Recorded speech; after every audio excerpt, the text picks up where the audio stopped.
I've come along this steep-sided valley here, and there's Carling Gill. I think you'd be better off following the stream, actually. I just thought I'd try this way, but we're heading on up here, making progress. I stayed high on the right hand side, and that's Black Force there. So we're going to come around here, eventually drop down to the river, and the clag's in on top at How Gills, that's for sure. Yeah, this is a good one. So if you're going to come the right hand side of Carling Gill, come right up over that ridge and follow this quad bike, and this leads you down into the river. That's a nice gradual slope, but that wasn't fun. Come along that side. Anyway, it was all right.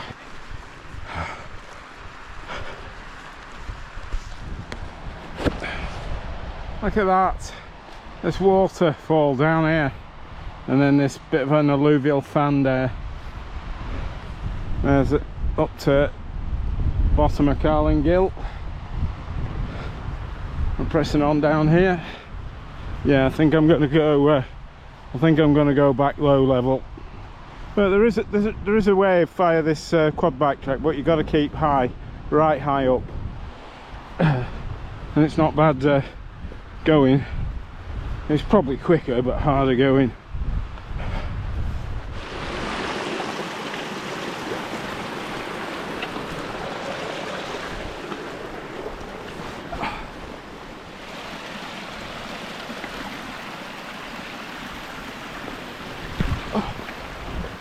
Down to the river.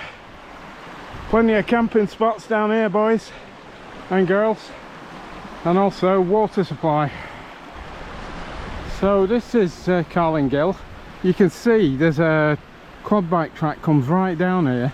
If you come up from the hairpin bend on the main road and keep high, there's that quad bike down to track down to that point. I have no idea if I'm going to be able to get through here,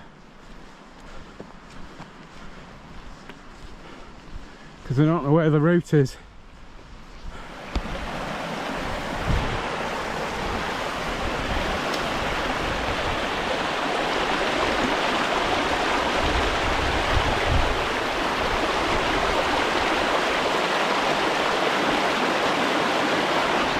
Well, I've crossed this river about 4 times and I've still got to cross it back.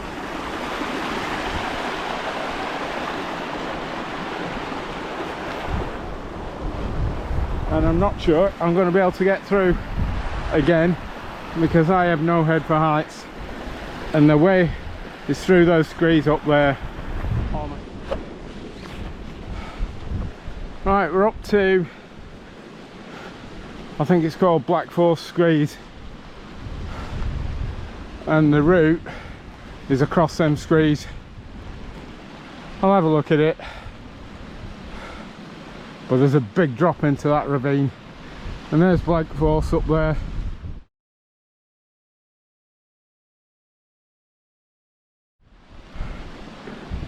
Well, I'll have a look and I'll check back.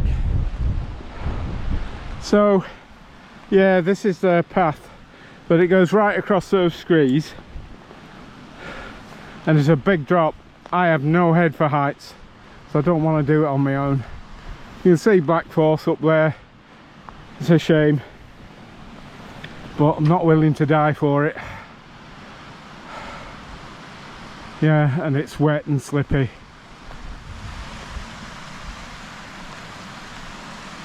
No, and that's one of those red flags, isn't it?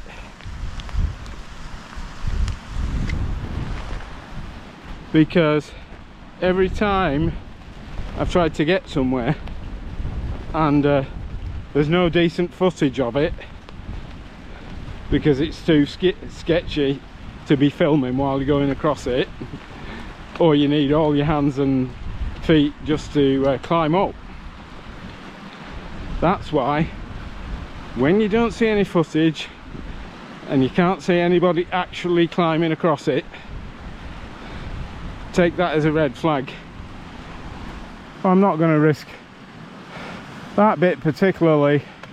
It's only that bit just round that brow, but I don't have head for heights, and it's slippery and windy, so it's another How Gill's retreat, I'm afraid. But at least it's a trip out.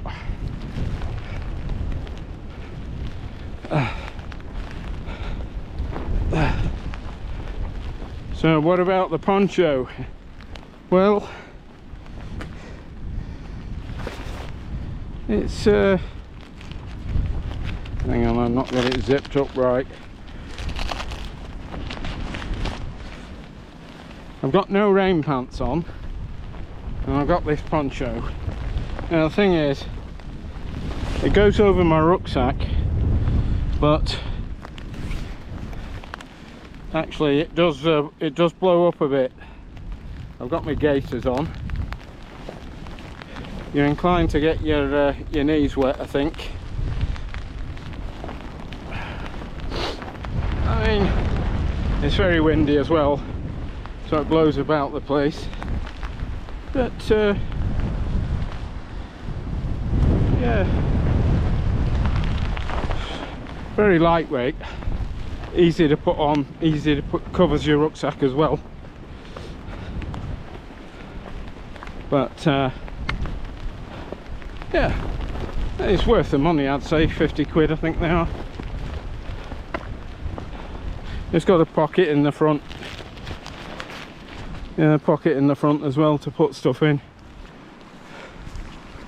and a hood and sleeves.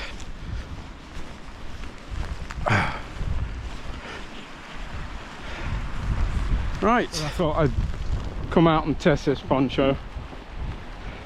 I think it's worth having. Ironically, you could do with some little weights to weigh it down at the bottom, but then of course it increases the weight of the item. But I'd say it's worth having, if it's particularly if it's changeable conditions and not that much wind. Actually, I think it's worth having. It's a lot lighter than carrying full rain gear, and you don't have to carry dry bags for your rucksack or a cover for your rucksack. So I think it's a good test for it today. We're making our way back down this river.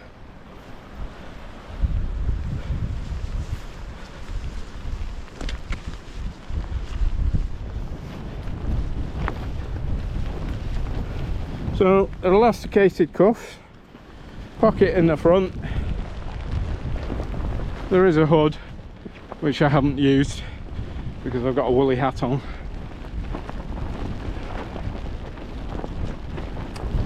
Yeah, it's alright. Good blast out in the rain and wind.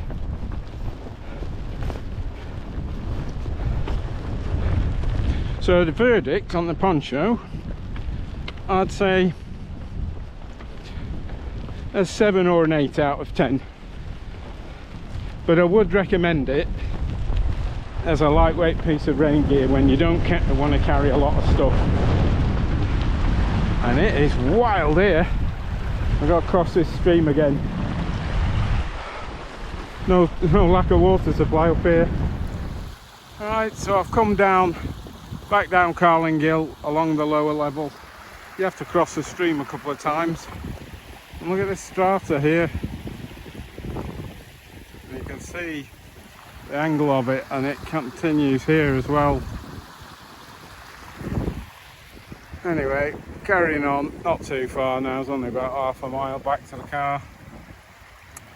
So, I'll catch you up in a bit.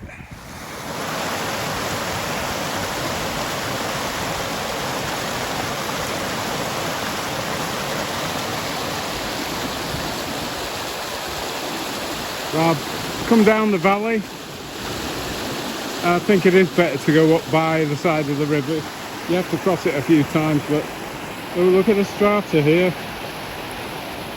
Look at that strata there. Not too far from the road now. It's a fun valley. Very remote. So you want to tell somebody where you're going. Yep.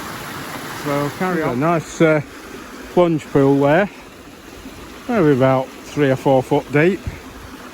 At the bottom of Carling Gill. Almost back at the road now. You have to cross the stream quite a few times. So it's an interesting valley. There's the hairpin bend on the Sebra to T-Bay Minor Road, the old Roman road.